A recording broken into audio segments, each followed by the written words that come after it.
So apparently there is a great debate going on right now on the out there in the Christian social media sphere. Great debate between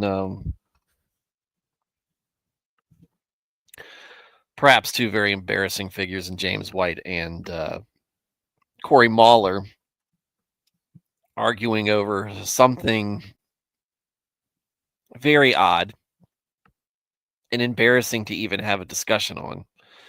But apparently it was enough where we had two egos come together and to need to argue with each other over it. And after watching some of this debate that is being well, it's not being hosted. It's being watched and commentated on by uh, the other Paul on his channel. Christian Mario is on that channel as well, watching it and commenting on it as well, and also Christian Wagner. The impressions I came walking away from the opening statements, which is really what I had time to go through, is that it's incredibly boring. And these guys love to hear themselves talk. And it's supposed to be formal and everything, but it's just we're talking about sanctification of like white people versus black people. Is that's the conversation. That's the great debate of our time right now, guys. This is anyway. Paul got a couple of super chats from me because I'm a friend of his. I care, and he does a good job. And they're laughing at this, and good. The only people who should win is anybody else trying to make fun of them. The idea that this is being, the idea that that's a topic is embarrassing. Welcome to this show, however, if you're looking for something less boring. And unfortunately, because of my own delivery as a host, only slightly less boring. But if you're looking for something less boring, you can be here with me as we go through and continue to read through Isaiah. We were on chapters 34 and 35 tonight, and this is my channel, Flawed Man of God. I'm your host, Stuart Davis.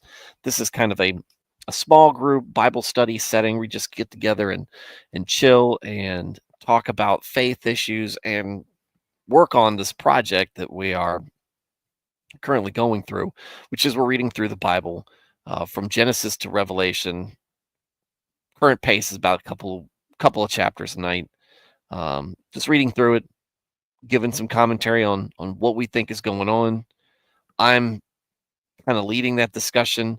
The chat, which is really empty right now, and I don't know why. Everybody must be watching that debate. Oh, I know why. I didn't set up the I didn't set up the preview for the stream until about 5 minutes before I was actually going to do it because I got hung up putting one of the children down. So that's on me, right? So, anyways, we're going to go through it, chat or no chat, but I have to start setting this up sooner. Might start doing this earlier in the day, not the stream, but the setting up the stream. Maybe tried to do it around lunchtime. Maybe try doing it right after, early evening, very early evening, late afternoon, something like that. Maybe give people much more of a notice. I don't know, because YouTube seems to be wonky on the way that it notifies people that a stream is getting ready to start. Anyway, with that said, I don't have much in the way of small talk. Outside of that, we're going to get right into the reading, especially since nobody's here, but that's okay. You don't have to catch it live. You can catch it on the replay. This is one of those things where, hey, the Bible's been around for a while, and you can even get it on audio, and you can listen to this at any point in time, and you can comment. But it's Thursday, last streaming night of the week for me, and we're going to get right into it. Isaiah 34, God's wrath against nations. Come near, you nations, to hear, and listen, O peoples. Let the earth and all that is in it hear, and the world and all that comes forth from it. For the Lord is angry at all the nations, and his wrath is against all their armies. He has utterly doomed them. He has given them over to slaughter. So their slain will be thrown out, and the stench of their corpses will rise, and the mountains will flow with their blood. All the host of heaven will be dissolved, and the skies will be rolled up like a scroll. All their host, the stars and the planets will also wither away. As a leaf withers from the vine, and as a fig withers from the fig tree. For my sword is satiated with blood in heaven. Indeed, it will come down for judgment on Edom and on the people whom I have doomed for destruction. A sword of the Lord is filled with blood from sacrifices.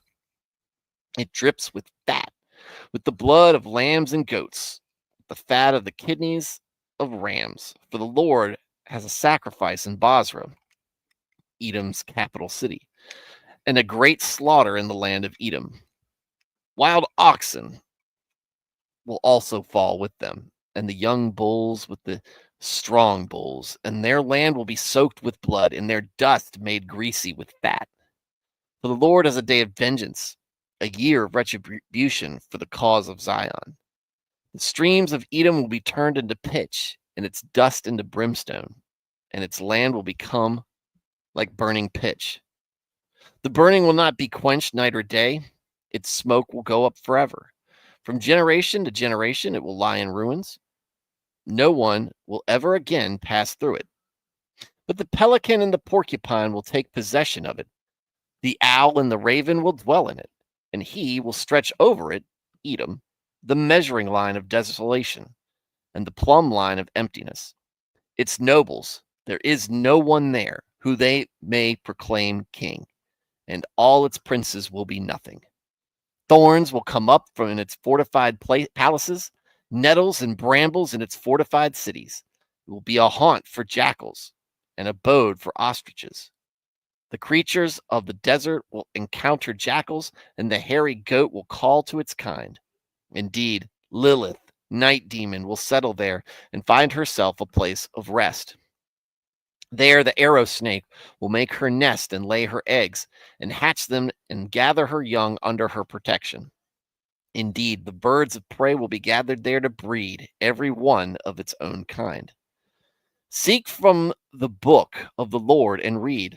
Not one of these creatures will be missing. None will lack its mate, for his mouth has commanded and his spirit has gathered them. The Lord has cast the lot for them, and his hand has divided and apportioned Edom to the wild beasts by measuring line. They will possess it forever.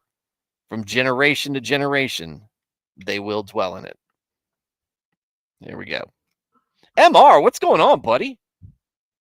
Yeah, guys, sorry I didn't put the notice up early, but hey, MR, hey, by the way, I sent you a DM on Discord because I thought I heard your name come across in as a super chat on another stream, and I was like, wait a minute, so like, hey, do I know that? I know that guy. But yeah, been wondering how you been. Been wondering how you've been, and yeah, this is quite the one to return to. Thad's here. What's going on? We got some other people finally milling in. Like I said, that's my fault for setting a stream up so late. I really need to start doing it way earlier in the day. Sorry, guys. Taking something for my heartburn. I don't know if you guys know this, but I have reflux. I've got the GERD. And so oftentimes I have heartburn. Bad heartburn.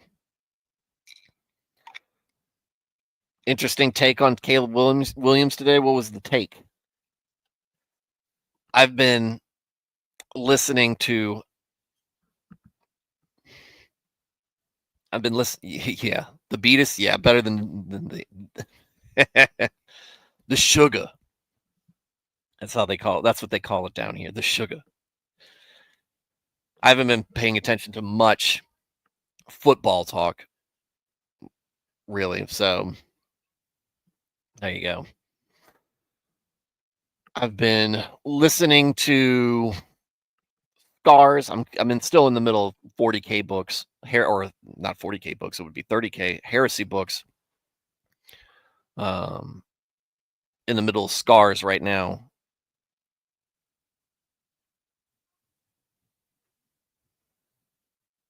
He was going to go to the UFL, but was talked out of it by the GM. What?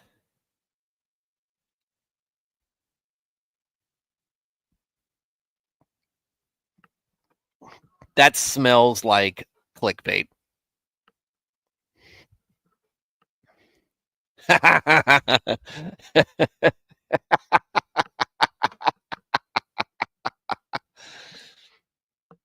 Also, all the coaches last year sucked. Well, they did. We'll see. Again, this is going to be a prove it year for him, I guess. But you know, you'll get to see Genty play because y'all play, I think, the Raiders in week 2 or 3 or something like that. Or maybe it's after that. But y'all play the Raiders at some point. MR, I saw it and I was like, it's gotta be. You would be surprised. Blaine's Escape Corner gave a super chat in that exact same episode, in that exact same stream. And I was like, man, guys, not a super chat, a sub.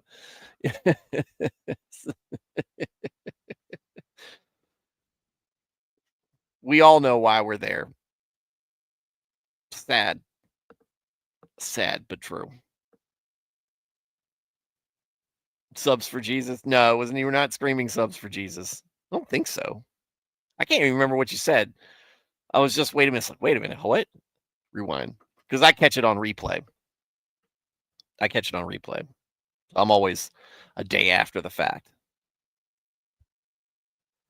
So, what I like about, I don't particularly care for the type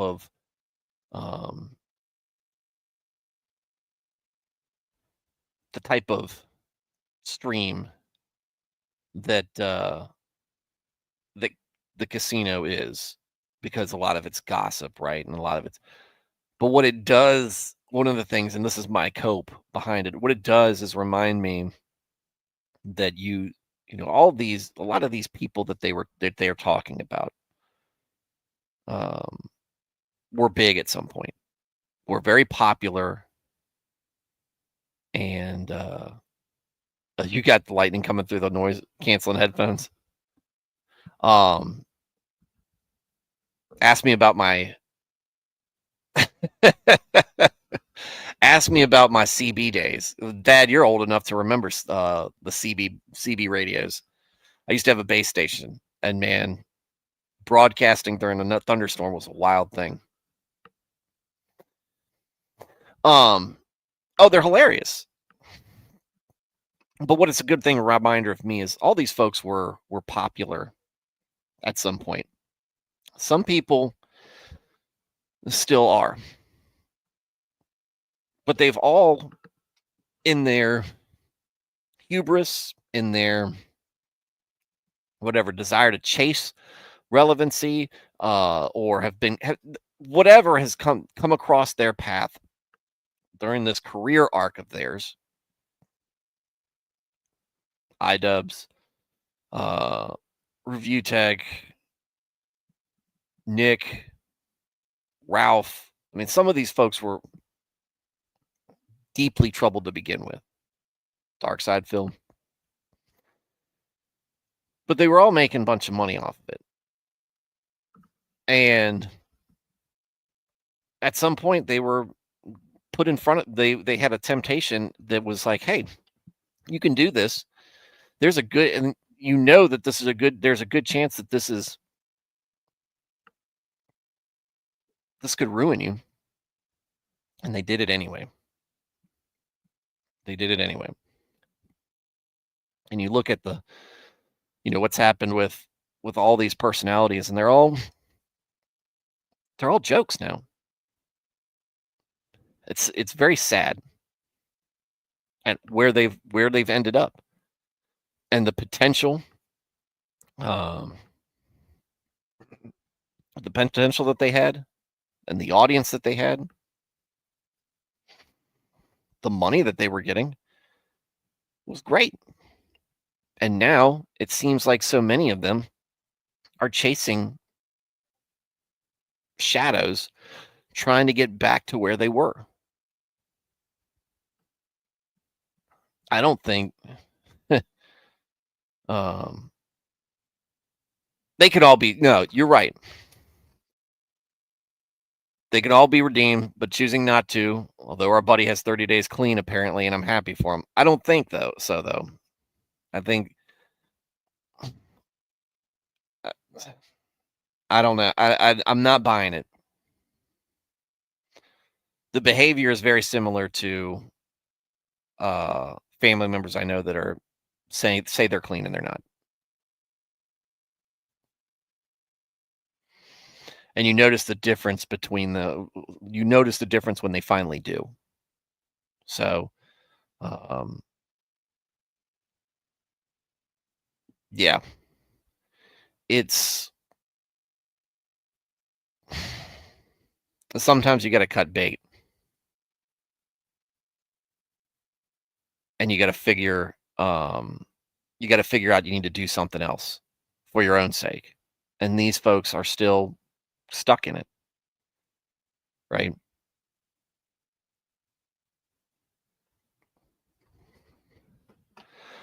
They were told that it was never happening in the first place. A lot of things have been said, and addicts will say things as part of their addiction.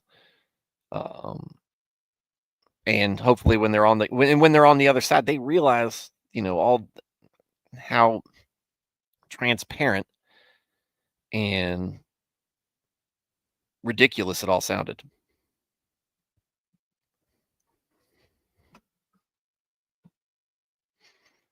The it's just it's just what goes. I don't know. Maybe it's you get a taste of fame and fortune. You want to keep after it. It's just like the drugs. It's just like whatever. You look at somebody like Ralph, and he's oh yeah, he's a good example of being on the other end and openly wanting other people to get past it, right?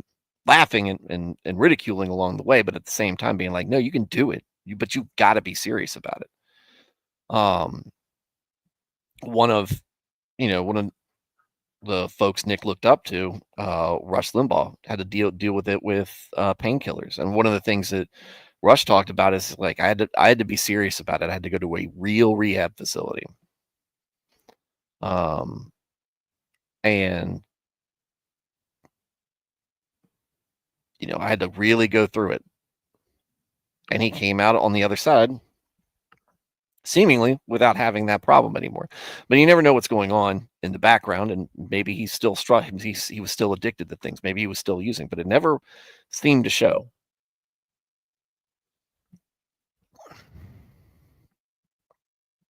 But you look at somebody like Ralph, who probably went through his whole life before becoming internet famous, not people not taking him seriously.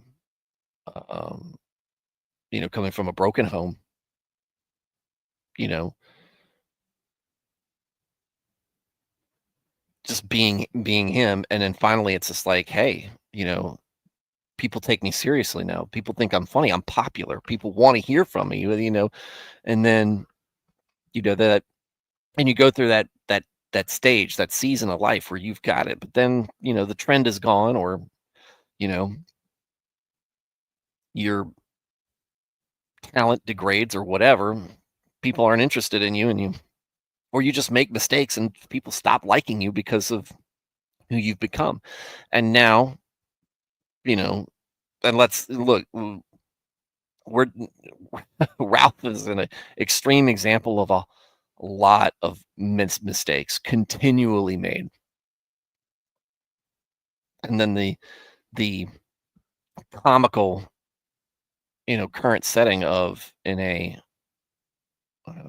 shack in Mexico, crying about two kids that he doesn't see when, you know, the idea would be that should be your motivation to get to put yourself in a place where you can see them and they can have a father in their life, that you can leave all that behind you.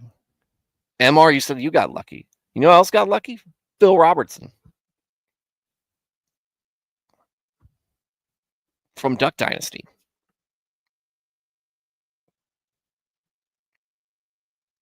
Success story. There's a lot of tragic endings, but there are success stories. There's people in your life.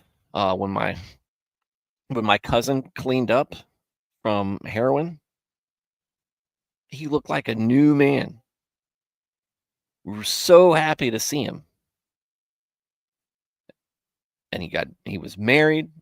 He was a stepdad to a kid with a kid who really needed a father figure in his life. Uh, and everything was coming together for him. Unfortunately for him, he had a moment of weakness and died because of it.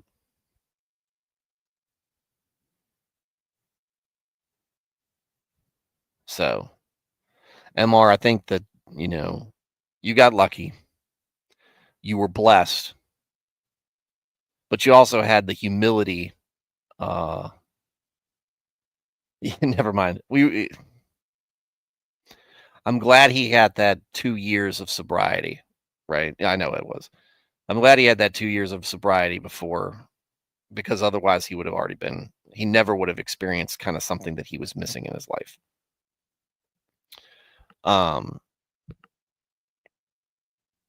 But MR, I think you've got the humility and seriousness and desire to clean your act up, right? To get sober. And yeah, I mean, alcohol. So you said booze and weed. I think I don't know. I've never smoked weed before. I don't know how addictive it is, but I know that alcohol is very hard to get off of. But you know, heroin's very difficult. Oh, it's getting alert coming through an iPad about a thunderstorm getting ready to hit us, Thad.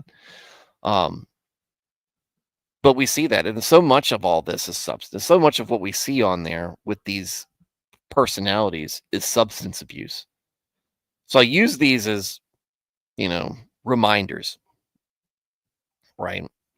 Reminders that in my personal life, my professional life, and if this channel ever really takes off in a way that I'm not really prepared for, but if it ever does blow up, I've got enough markers in my life to remind me of what I need to steer clear of. Because I don't want to end up like Nick and I don't know how you make those mistakes, to be honest with you. But, you know, I don't I don't want to be a punchline in that regard. And I don't want to put my kids through that.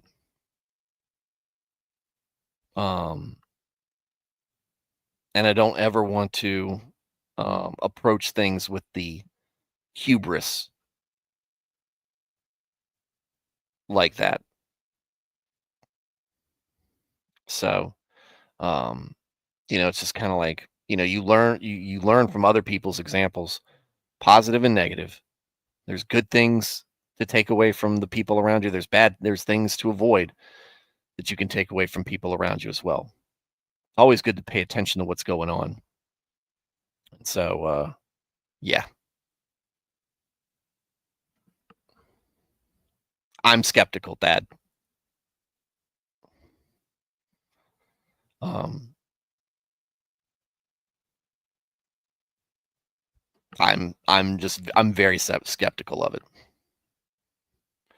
because the act was clean when it wasn't before,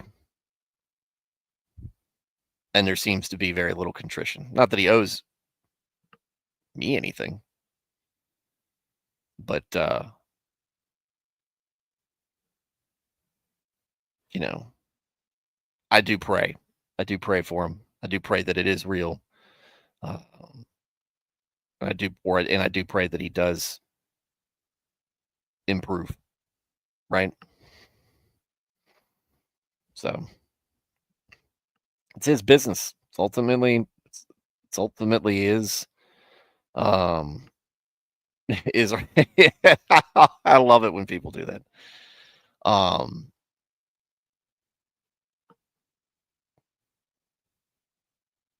It's your life to live. It's the same way I tell you guys. Don't ever let anybody else decide or control your faith and your salvation. You don't let anybody else affect that.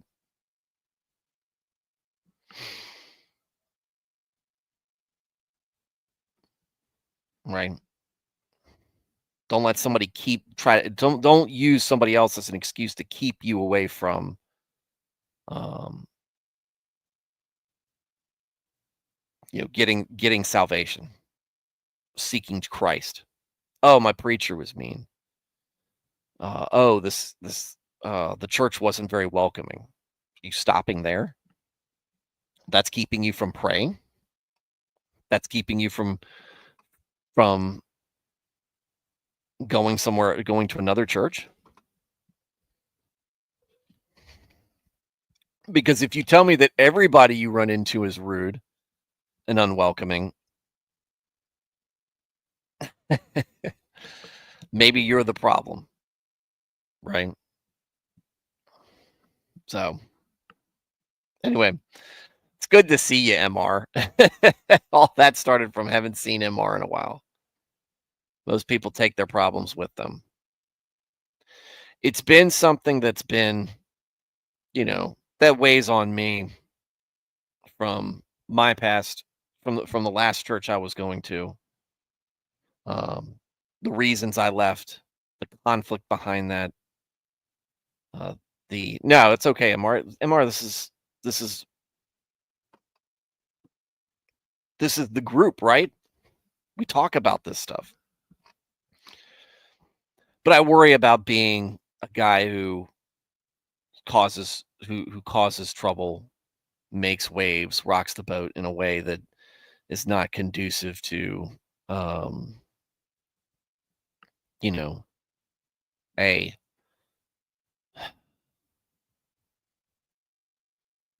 well-running church. We're not getting into that in not right now. The I didn't want to cause any type of discord, but I spoke up about what I thought was going on that I disagreed with, had big problems with it, and I could have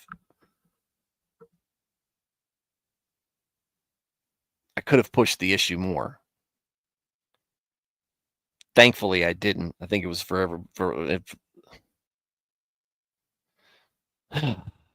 maybe it was for the best for everybody that, you know, I left without making much else of a fuss. But I don't want to do that here at the church I'm currently going to. And, I don't want to be the guy who comes in and be like, look at everything you're doing that's wrong. Right. I just want to worship. I just want my kids to learn about Christ. And and maybe that's one of the reasons why I get so fed up with all the, coal posting and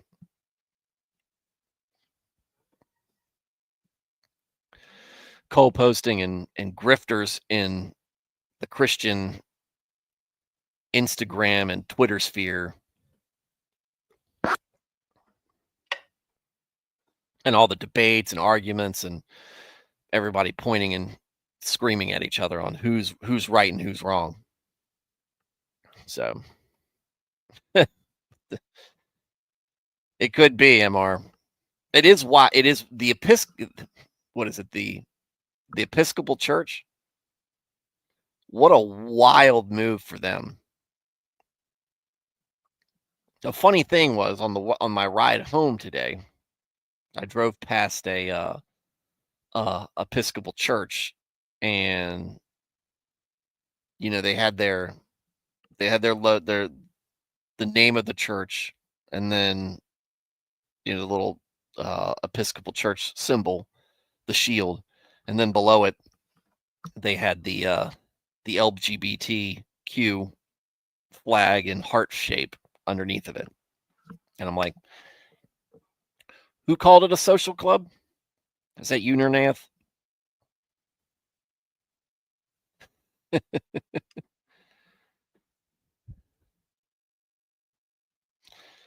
Well, Nernath, I'm glad you're helping your buddy get out of there, and hopefully, at least now you know who won't be helping you move him. So, all right, let's get into what we're supposed to be talking about. So God's wrath against the nations, right? We've been talking about leading up to this about, again, punishment for Israel, punishment for Jerusalem, punishment for everybody, and then on the other side, right? Consequences for our actions, right? It's kind of like what we were talking about with all these folks that the casino makes fun of. This is the consequences to their actions. Now you are a joke you're a joke on the internet. You're a punchline. You acted in whatever way, and now you're just a now you're just somebody people look at and laugh at, not with you but at you, and not for a joke you're making, but for how you are as a person, right? That's the consequences. But on the other end, we see, hey, there's forgiveness and redemption if you straighten up, right? What God's saying, look, you're getting punished for all the evil deeds that you've done. You've done some pretty evil stuff, worse than the Canaanites in some cases, right? And they said, but if you return to me, if you have faith in me, if you come back to me, and this is God talking about coming back to God, having faith in God and what he says and his commands and being obedient and all that stuff, then there's shelter from the storm. And you can move on.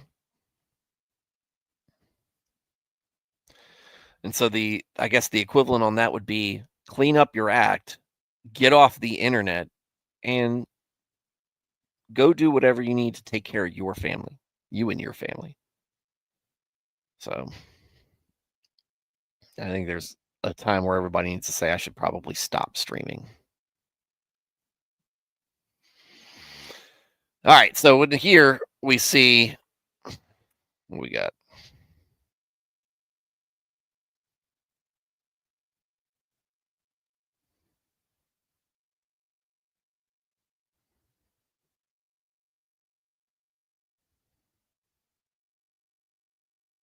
Sorry, just answering something. I said Twitter's been Christian Twitter's all talking about the James White Corey Mahler debate. You want to talk about jokes on the internet? There's another one.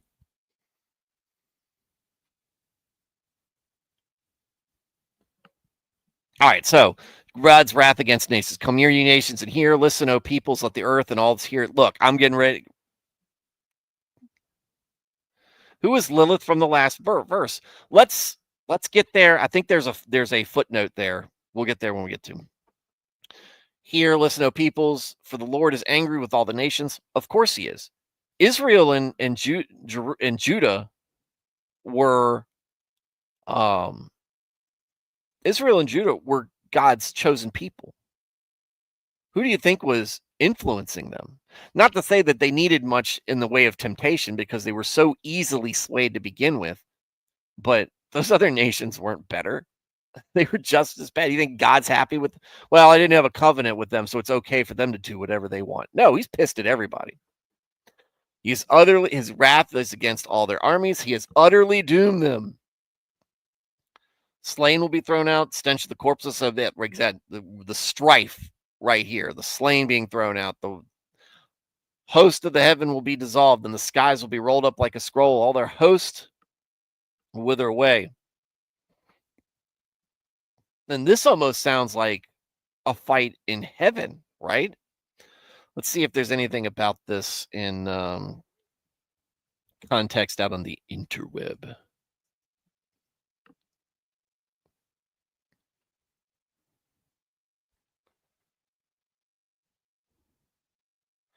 Isaiah 34 is often interpreted as a prophecy of the end times, with some scholars seeing it as reference to the Great Tribulation and the Battle of Armageddon. Actual Armageddon, not Warhammer Armageddon.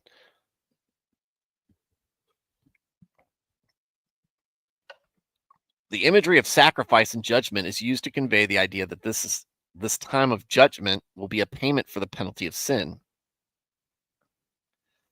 Chapter is divided into 17 verses and is part of the larger collection of poems on Israel and Judah in the book of Isaiah. Some early manuscripts containing the text of this chapter include the Isaiah scroll from the Dead Sea Scrolls and various Masoretic text traditions.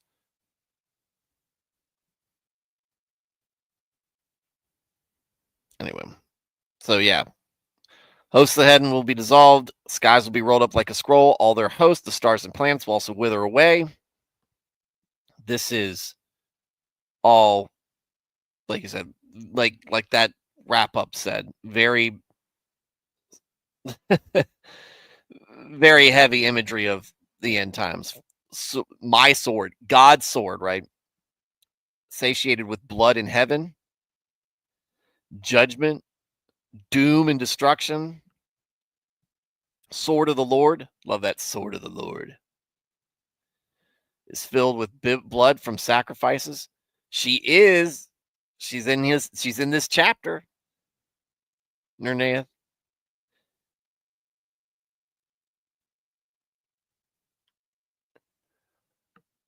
So everything's dying, everything's falling, God's killing things, sacrificing things, destroying Edom. Everything's on fire. But the pelican and the porcupine will take possession of it. Okay. The owl and the raven will dwell in it. So he's like, and nature's taking over. The world is hearing. Its nobles, there's no one there, whom they may proclaim king, and all its princes will be nothing. Thorns will come up in its fortified places. So yeah, nature's healing. Here he goes. Indeed, Lilith will settle there and find herself a place to rest. All right. Thought by some to be a female demon associated with the night. The night demon. Or if you're a cringy Redditor, oh, that was Adam's first wife. Her name was Lilith.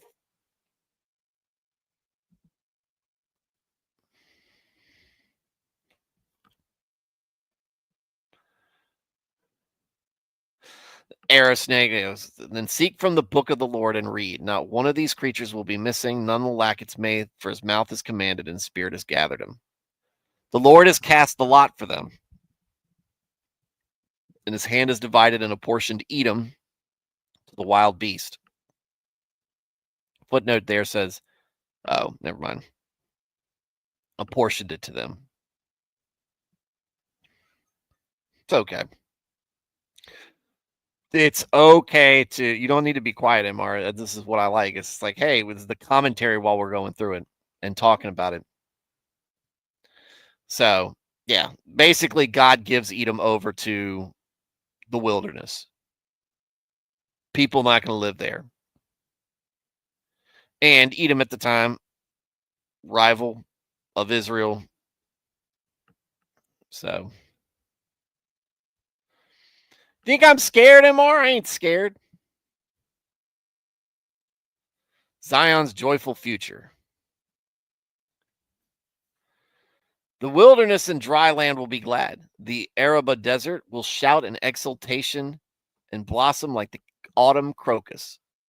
It will blossom abundantly and rejoice with joy and singing. The glory of Lebanon will be given to it, the majesty of Mount Carmel and the plain of Sharon. They will see the glory of the Lord, the majesty and splendor of our God. Encourage the exhausted and make staggering knees firm. Say to those with an anxious and panic-stricken heart, be strong, fear not. Indeed, your God will come with vengeance for the ungodly. The retribution of God will come, but he will save you. Then the eyes of the blind will be open, and the ears of the deaf will be unstopped. Then the lame will leap like a deer, and the tongue of the mute will shout for joy. For the waters will break forth in the wilderness and streams in the desert, and the burning sand mirage will become a pool of water, and the thirsty ground springs of water, and in the haunt of jackals where they lay resting, grass becomes reeds and rushes. The highway will be there, and a roadway, and it will be called the holy way. The unclean will not travel on it, but it will be for those who walk on the way, the redeemed, and fools will not wander on it. No lion will be there, nor will any predatory animal come up on it. They will not be found there, but the redeemed will walk there. And the ransomed of the Lord will return and come to Zion with shouts of jubilation. And everlasting joy will be upon their heads. They will find joy and gladness, and sorrow and sighing will flee away. There you go. Again, we see hope, right? And you know, if 34 is talking about the end times, 35 is talking about the other side of the end times, right? There is judgment. There is an accounting. There is a time where things are going to end, I guess. And at that time, will you be saved? How will you be judged? And what happens? Well, what we know at least is if the end comes before our death, we'll get to see all this firsthand. If we die, somehow I think we do as well. I don't know all the ins and outs.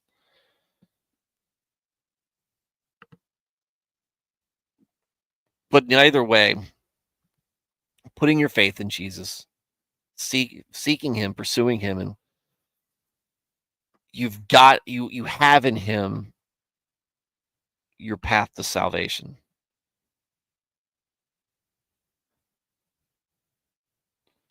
You have with him the sacrifice.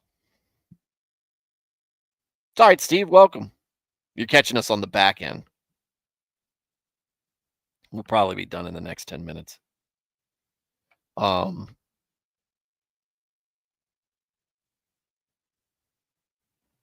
He's the sacrifice for us. He took the hit.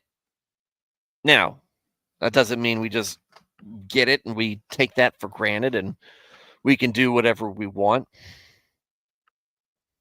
There's more to it than that. At least that's the impression that Scripture gives. However, right? However, we have Christ for us. And so if we flee to God, if we run to him, if we have faith in him, if we ask for permit, if we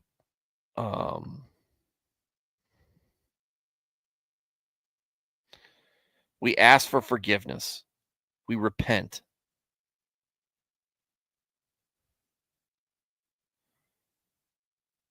God's going to shelter us. That's what he's promised to do. And what we know from here, from this part of Isaiah all the way back to Genesis, we know that God has fulfilled his promises. And in fact, God has extended more mercy than he promises. Yes, MR. Because I know you haven't been with us. What's going on, Octavia? We talk about this. There's lots of prophecy in Isaiah about Christ.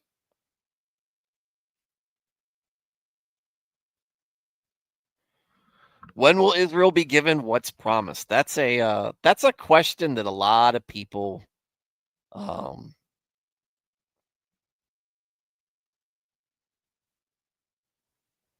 that's a question that a lot of people argue about. Has it happened already? The whole dual covenant theology, the fact that we as Christians are the new Israelites. We are the church is Israel now. There's a lot of theories about that, and I think you can get yourself wrapped up in all sorts of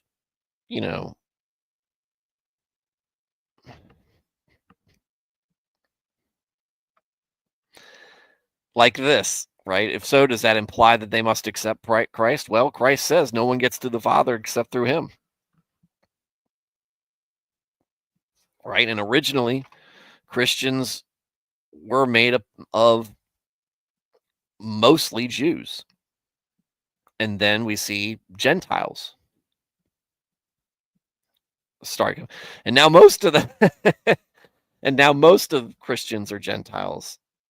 And very few are of that percentage of Christians are actually ethnically Jewish. But if you ask me, yeah, you have to accept Christ. I don't really understand the dual covenant theology. I have a guy who has agreed to come on this show, who is a dispensationalist that can probably explain it and make the case for it. And I just haven't. I need to reach back out to him. We talked about this, man, over a year and a half ago, and I just never went forward with it. He takes a lot of grief about it. From traditional Christians, but dispensationalism is very big in evangelical and non-denominational circles, and with Protestants and Catholics, to be honest with you, alike. I think it's less so in Orthodox circles, but again, I don't know enough about Orthodoxy to say one way or nothing culturally, right? So,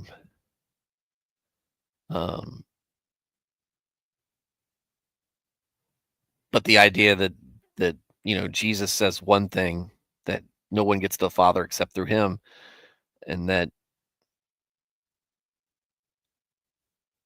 oh no, but except for there's another agreement where you just got to be part of that. Nico says, I love Isaiah. What's going on, Nico? And Mar says, all I know is my church is up in arms at the new pope. I'm also giving him the benefit of the doubt. I think you should. That's what I said last week when it came out who it was. Give them the benefit of the doubt. Memar, why I thought I had the impression that you're still Catholic or were Catholic.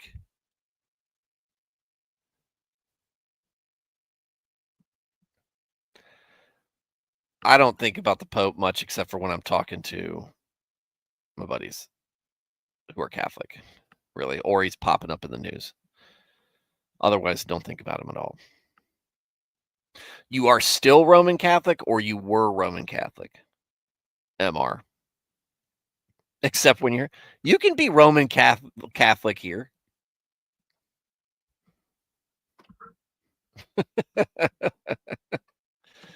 You can be Roman Catholic here. I love hearing the perspective, right? Because, like I said, then you find out that there's some differences in tradition and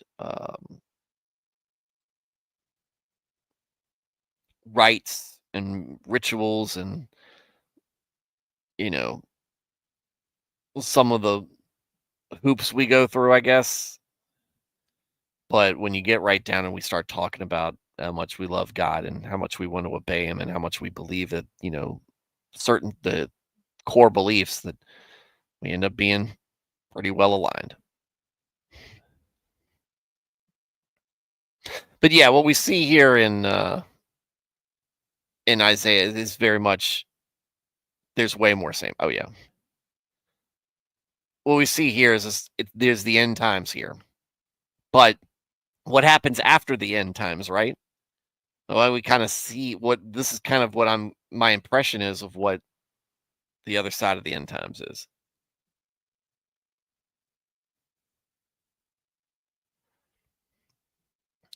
But then we also see this: eyes of the blind will be opened, ears of the deaf unstopped, lame will walk, or lame will leap like deer, tongue of the mute will shout for joy. People are healed. People are made whole who aren't.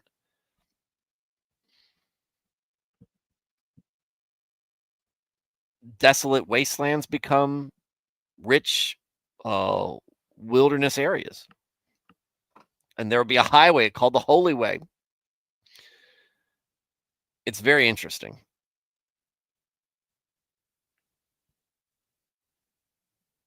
No lion will be there, nor will any predatory animal come upon it. They will not be found there, but the redeemed will walk there, right?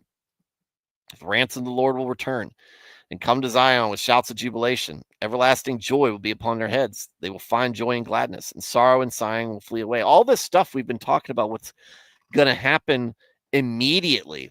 What Isaiah is kind of saying is happening immediately. And in 34 and 35, we see a little bit more of the what's further down the road. That what's gonna happen, what God's getting ready to do is just a dress rehearsal for the end times. And if that's the case, what's the prompt? What's going to be the prompt to cause that? Certainly, we're doing our best to mess up right now. The last 100 years have been awful, especially.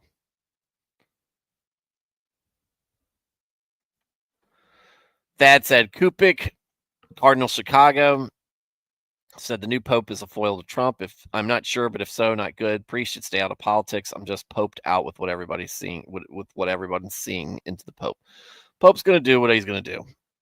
Best thing to do is go, okay, we got a new pope. Wish him the best. Pray for him to be godly and guide people and bring people to Christ, and let him go.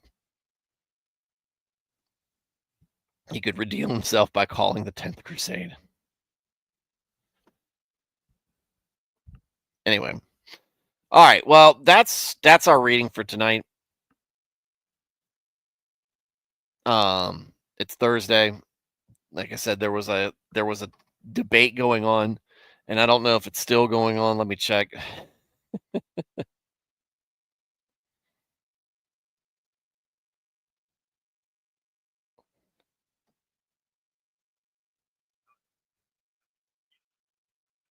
They're still talking.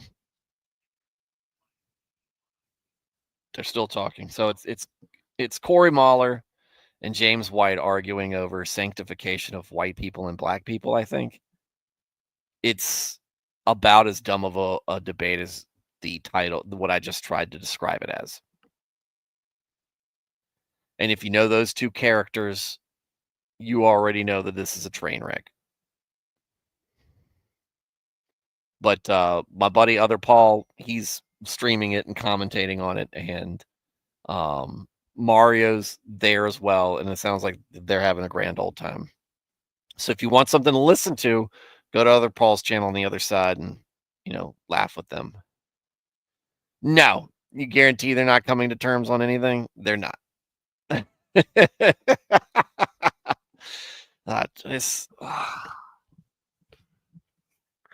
Why does everybody have to be so full of themselves? And I say that with, I've got my own problems online, being, too snarky, too argumentative, too all this stuff, all this other stuff.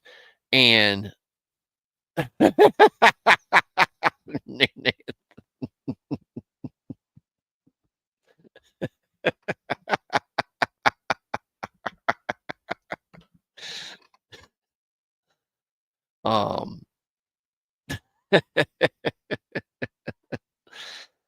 I could be much better. I'm drawn into arguments too easily. I am very dismissive of the social media culture, the people who inhabit those spaces, the ones who take themselves too serious about that. I'm rude. I am rude. And it's a problem. This is something different, though. I don't know. I don't get it. Everybody listen to me. I'm the expert. And it sounds so bad. It sounds so bad when folks like these two get up there and start talking. And they look like caricatures. So anyway. All right. Well, MR, Thad, Nernath, Nico. Is that all here tonight? Steve. Oh, Steve's here. Steve and Octavia. Anybody else join? I think it was just me and MR going back and forth with Nernath a little bit. And then Thad. Thad, I hope everything... Oh, Alias is in there.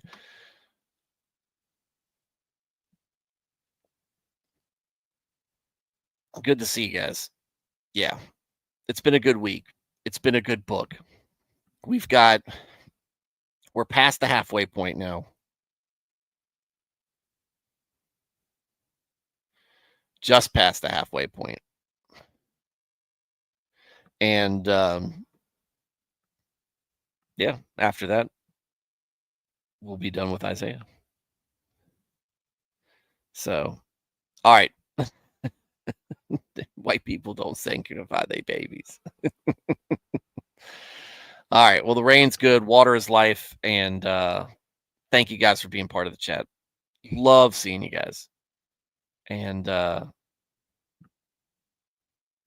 folks tuning in, just listening, you guys are awesome. I want to see you in the chat, but I get it if you can't. Just glad you're here. And everybody catching everything on replay, I appreciate you watching. I'm sorry I missed you. I hope to catch you soon sometime. It's the weekend coming up, guys. So that means be safe, be good. Have a nice, relaxing, productive, holy weekend. Go to church. Pray. Praise the Lord. Worship the Lord. Be in communion with your fellow Christians. Do all that good stuff. And I'll see you around on Monday or Tuesday next week. Everybody have a good night and God bless.